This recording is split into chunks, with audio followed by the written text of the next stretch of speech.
ETF index mutual funds నేర్చుకుని stock మార్కెట్లో రాణించాలనుకుంటున్నారా? వెంటనే ఈ నెంబర్కి కాల్ చేయండి.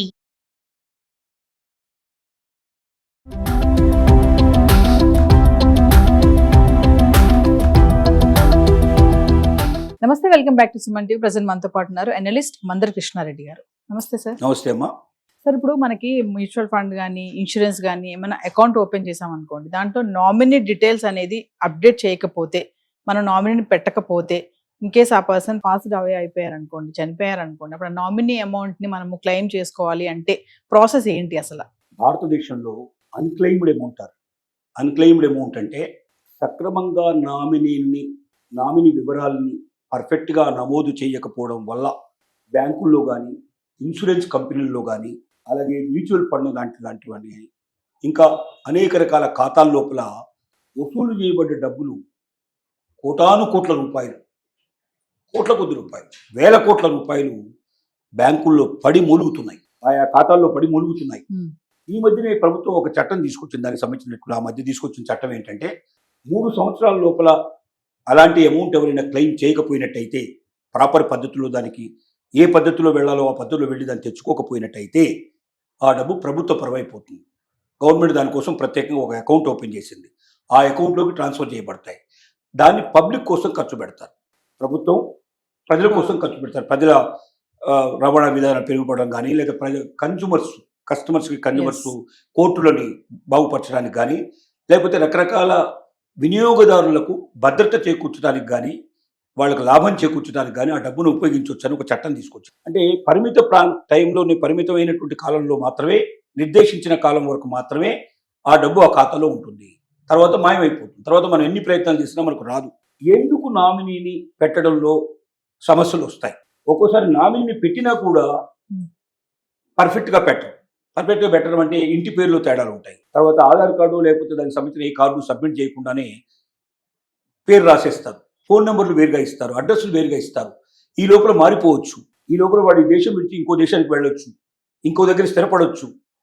రకరకాల కారణాలు ఉంటాయి. రెండోది అంటే ఒక్కోసారి ఒక వ్యక్తికి 2 కుటుంబాలు ఇంకా మించిన కుటుంబాలు ఉండొచ్చు. ఒకరిది పెడితే ఇంకొకరు కోపం రావచ్చు అనే భయంతో అది తేలినాక పెడదాంలే, అప్పటిదాకా పెట్టకుండా కూడా వదిలేయచ్చు. అంటే నామినీ పెట్టడం 100% కంపల్సరీ కాదు. అది మన ఆప్షన్. మన ఇష్టం అయితే నామినీని పెడతాం, లేకపోతే లేదు. అంటే నామినీ పెట్టకపోవడం అంటే ఉపయోగం ఏముంది సార్ పాలసీ చేసి? అది ఉపయోగం గురించి కాదు. నా పరిస్థితి అట్లా ఉన్నప్పుడు నేను ఏం చేస్తానని ఒకసారి మీరు అర్థం చేసుకోండి. ఒక వ్యక్తికి 2 భార్యలు ఉన్నారు. ఇద్దరు కలిపి 5-10 మంది సంతానం ఉన్నారు. అందరి పేర్లు పెట్టలేడు కదా నామినీలుగా. సహజంగా పెడితే ఎలా పెట్టాలి? పెడితే ఏం జరుగుతుంది? సపోజ్ మీరు పేర్లు పెట్టుకుంటూ వచ్చారు, మొదటి పేరు ఎవరితుందో వాళ్ళకే చెందుతుంది, మిగతా వాళ్ళకి చెందదు. అందరికి ఈక్వల్గా చెందటం సాధ్యం కాదు. నామినీగా మీరు 10 పేర్లు ఇచ్చినా 10 పేర్లో మొదటివాడి పేరు మాత్రం మొదటివాడు ఉన్నవాడికి మాత్రం చెందే అవకాశాలు ఉంటాయి. ఇలాంటప్పుడు ఎవరి పేరు పెట్టాలి అందులో పెద్ద సందేహమైన విషయం. తర్వాత రెండోది ఏమవుతుందంటే, ఒక్కోసారి కుటుంబం మీదనే కొత్త కోపం ఉండొచ్చు. కుటుంబం వీళ్ళనైనా ఇతనైనా వెలివేసి ఉండొచ్చు, ఇతర కుటుంబాన్ని కూడా వెలివేసి ఉండొచ్చు, దూరం అయి ఉండొచ్చు. ఎవరిని పెట్టాలనేది సందేహం ఉంటుంది. పెట్టడం ఇష్టం ఉండదు. ఒక్కోసారి ఒకవేళ పోతే ఈ డబ్బులు ఎక్కడికి పోతాయి? గవర్నమెంటే కదా, ఏదో రకంగా బ్యాంకులు అయినా ఏవైనా సరే గవర్నమెంట్ సంబంధమైనవి కాబట్టి ఆ డబ్బు ఏదైనా ప్రపంచకు ఉపయోగపడుతుంది, ప్రజలకు ఉపయోగపడుతుంది, వాటికి కూడా వదిలేసే అవకాశాలు ఉండొచ్చు. ఆయన ఏ రకంగా వదిలేసినా ఆయనకు సంబంధించిన నిజమైన వారసులు అయినట్టయితే వాళ్ళు ఈ డబ్బును క్లెయిమ్ చేసుకునే అవకాశం ఉంది. ఈ డబ్బును సులభంగా పొందగలిగే అవకాశం. ఏం చేయాలి అలాంటి వాళ్ళకి తెలిసింది పలాని బ్యాంకులో లేదా పలాని దగ్గర ఒక మ్యూచువల్ ఫండ్లోనో లేకపోతే ఇన్సూరెన్స్ కార్పొరేషన్లోనో ఇంకో దగ్గర మా నాన్నగారికి సంబంధించిన లేదా నేను దానికి సంబంధించిన ఉత్తరాధికారిని, నెక్స్ట్ వారసుడుగా ఉన్నా నేను, ఆ డబ్బు అక్కడ పడి ఉంది. లేదా బ్యాంక్ లాకర్లు కూడా ఇలాగే ఓపెన్ కాకుండా బ్యాంక్ లాకర్లు ఉంటాయి. లాకర్లో కూడా మనం నామినీని పెట్టుకోవచ్చు. పెట్టుకుంటే ఏమవుద్ది, మనం ఒకవేళ మనిషి చనిపోతే ఆ మనిషి చనిపోయిన తర్వాత అతను బ్యాంకు రాకపోవడం లేదా ఇంకా జరిగిపోతుంది కదా. అలాంటప్పుడు చనిపోయిన తర్వాత అతని లాకర్ ఉన్నట్టు తెలుసుకొని వచ్చి వాళ్ళు మా పేరు ఉంది దాంట్లో చూడండి అని చెప్పేసి వాళ్ళు క్లెయిమ్ చేసుకొని తీసుకెళ్ళచ్చు. లాకర్ ఓపెన్ చేసేసుకొని వాళ్ళు దాంట్లో ఉన్న వస్తువులు తీసుకోవచ్చు, లేదా ఆ లాకర్ని వాళ్ళు కంటిన్యూగా వాడుకోవడానికి అవకాశం. సో ఇలాంటి ఒక గొప్ప అవకాశం ఉన్నటువంటి పరిస్థితుల్లో కొంతమంది మతిమరుపు వల్ల కూడా చేయరు. బ్యాంకింగ్ చేసేటప్పుడు మీరు నామినీ కావాలి పెట్టుకోండి అని చెప్పి వాళ్ళు అక్కడ ఇచ్చిపోతారు ఫామ్స్. కాసేపు అయిన తర్వాత వాళ్ళు వస్తారు, తీసేసుకుంటారు, వాళ్ళు అకౌంట్ ఓపెన్ చేసేస్తారు. వాళ్ళు పెద్దగా నామినీ ఉందా లేని కూడా గ్రహించరు కొంతమంది. ఎందుకంటే కొన్ని చోట్ల ఇట్లాంటి నెగ్లిజెన్స్ కూడా జరిగినటువంటి పరిస్థితులు ఉన్నాయి. కొన్నిసార్లు కొట్టువేతలు చేయడం, సరిగ్గా అర్థం కాకపోవడం, నెంబర్లు మారిపోవడం, అడ్రస్లు మారిపోవడం, ఆ మనిషిని ఎక్కడున్నదో ఐడెంటిఫై చేయలేని పరిస్థితి ఏర్పడటం, వీళ్ళకి అసలు అకౌంట్ ఉన్నట్టుగా వాళ్ళకు తెలియదు, వాళ్ళు ఎక్కడున్నారో వీళ్ళకు తెలియదు. తెలియదు. ఇలాంటి కమ్యూనికేషన్స్ చాలా వస్తుంటాయి. నామినీని పర్ఫెక్ట్గా పెట్టడం ముఖ్యం. ఎవరైనా నామినీ పెట్టినప్పుడు వాళ్ళ ఆధార్ కార్డు డీటెయిల్స్తో సహా ఇచ్చినట్టయితే, ఆధార్ నెంబర్తో సహా ఇచ్చినట్టయితే, ఫోన్ నెంబర్ కూడా కరెక్ట్గా ఇచ్చినట్టయితే, మెయిల్ ఐడి కూడా కరెక్ట్గా ఇచ్చినట్టయితే, ఏ ఒక్కటి తప్పినా ఇంకొక ద్వారా వాళ్ళకి తెలుసుకోవడానికి అవకాశం ఉంటుంది.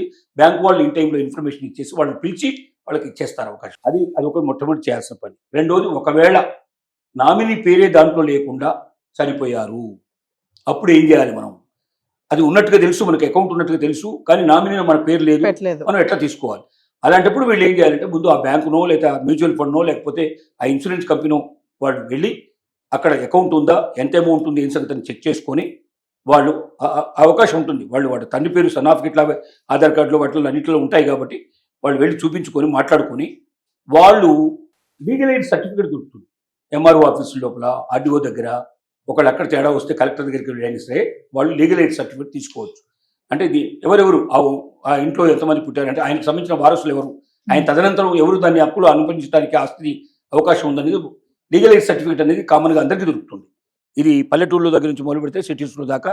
సిటీస్లో అయితే మనం ఎక్కువగా మున్సిపల్ ఆఫీసులు, ఇక్కడ కూడా మనకి ఎంఆర్ఓ ఆఫీసులు ఉంటాయి, వాటిని మనం కన్సిడర్ ఆశ్రయిస్తే మన రికార్డ్ అంతా అక్కడ ఉంటుంది. బర్త్ సర్టిఫికేట్ దగ్గర నుంచి మొదలు పెడితే వాటి డీటెయిల్స్ తీసుకొని వాళ్ళు దాని ప్రకారంగా వారసులు, కొడుకు, బిడ్డ ఇట్లా ఏమేమి ఉన్నాయో, ఎంతమంది ఉన్నారో అంతమంది సంబంధించిన పేర్లు, భార్య పేరు ఇట్లా ఉంటే మొత్తం ఇస్తారు కంప్లీట్గా. దాని ప్రకారంగా మిగతా వాళ్ళందరితో సమ్మతి తీసుకొని ఇతనికి ఇచ్చేయండి, ఇతని పేరు మీద మేము అందరం పంచుకుంటాం, దానికి వారసులు మేమని చెప్పి ఆథరైజ్ చేస్తూ ఒక లెటర్ ఇచ్చినట్టయితే 5 లక్షల రూపాయల లోపల ఉండేటువంటి క్లెయిము బ్యాంకుల్లో కానీ, మ్యూచువల్ ఫండ్లో కానీ, ఇన్సూరెన్స్ కంపెనీలో కానీ ఎక్కడైనా క్లెయిమ్ చేసుకునే అవకాశం ఉంది. ఒకవేళ 5 లక్షల కన్నా మించినట్టయితే వారసుల సర్టిఫికెట్, అంటే ఉత్తరాధికారి ఎవరైతే ఉన్నారో, అంటే లీగల్ ఎయిడ్ అనేటువంటి సర్టిఫికెట్ డిపార్ట్మెంట్ నుంచి తీసుకుంటే సరిపోదు, కోర్టు నుంచి తీసుకోవాలి. కోర్టు కూడా ఆథరైజ్డ్ పర్సన్. అంటే కోర్టు ఏం చేస్తుంది, వాళ్ళ రికార్డ్స్ అన్ని తెప్పిస్తుంది. అవి ఒరిజినల్ రికార్డ్స్ అయినా కాదా, దాంట్లో ఉన్న మ్యానిపులేషన్స్ ఉన్నాయి చెక్ చేస్తుంది. 100% కోర్టు ద్వారా ఈ వీళ్ళే నామినీసు అని కరెక్ట్గా తెలిసే పద్ధతి లోపల ఇన్ఫర్మేషన్ ఇస్తుంది. అలాగా వచ్చినటువంటి వారసులకు సంబంధించిన సర్టిఫికేట్ తీసుకొస్తూ మిగిలిన వారసులు కూడా ఉన్నట్టయితే వాళ్ళందరి చేత కూడా అభ్యంతరం లేదని చేయటం, వచ్చిన దాన్ని అందరిని సమానంగా పంచుకోవడం అన్నట్టు ఏదైనా అందరు కలిసి ఒక ఆలోచనకు వచ్చి ఆ సర్టిఫికేట్ తీసుకొచ్చి అక్కడ సబ్మిట్ చేసినట్టయితే ఆ డబ్బు వాళ్ళ అకౌంట్లోకి వెళ్తుంది. లేకపోతే పరిమిత టైం ఉండి ఆ తర్వాత అది ఆటోమేటిక్గా వేరే అకౌంట్లోకి మారిపోతుంది, గవర్నమెంట్కి వెళ్ళిపోతుంది. ఆ తర్వాత మనం ప్రయత్నం చేసినా కూడా ₹1 రాదు. ఇలా కోట్ల రూపాయలు, వేల కోట్ల రూపాయలు ప్రతి సంవత్సరం బయటకు వస్తున్న డబ్బు అన్ని డిపార్ట్మెంట్లో అన్ని చోట్ల కలుపుకుంటే more than 1,000 crores every year కూడా అన్క్లెయిమ్డ్ అమౌంట్ ఉంటుంది. కాబట్టి ప్రతి ఒక్కరూ జాగ్రత్త పడాలి. ముందుగా మీరే నామినీ పెట్టగలిగే అవకాశం ఉన్నప్పుడు, నామినీ లేకుండా ఇప్పుడు కూడా ఫామ్స్ ఫిలప్ చేయకూడదు. కోపం ఉంటే ఉండొచ్చు, కానీ మీది ఎవరికో పోయే బదులుగా, ఎక్కడికో వెళ్ళే బదులుగా మీ వారసులు ఎవరికో చెందితే మీరు సంతోషపడతారు కదా. మీ ఇష్టం వచ్చిన వాళ్ళ పేరే పెట్టండి. పెద్ద కొడుకే పెట్టాలని, చిన్న కొడుకుని పెట్టకూడదని ఏం లేదు. మీ ఫ్రెండ్నైనా పెట్టుకోవచ్చు, మీ బిడ్డ కాకపోయినా కొడుకు పోయిన బయట వాళ్ళైనా పెట్టవచ్చు. మీ తర్వాత ఎవరికి చెందాలో ఎవరినో ఒకరిని మీరు నామినేట్ చేయొచ్చు. కుటుంబం మీద మీకు కోపం ఉంటే ఫ్రెండ్స్ను, సన్నిహితులను, బంధువులను, ఇంకెవరినైనా కూడా సెలెక్ట్ చేసి పెట్టుకోవడానికి అవకాశం ఉంటుంది. ఒకవేళ అలా చనిపోయిన వాళ్ళ వివరాలు మనకు తెలిసినప్పుడు, ఆ విషయాలు తెలిసినప్పుడు, మనమైనా ఎవరైనా ఉన్నవాళ్ళు వారసుల సర్టిఫికెట్, వాళ్ళు లీగల్ ఎయిడ్ సర్టిఫికెట్ ప్రొవైడ్ చేసుకొని ఇన్ టైంలో తెచ్చుకుంటే ఈ డబ్బు కాపాడబడుతుంది. లేకపోతే కోల్పోతారు. Thank you.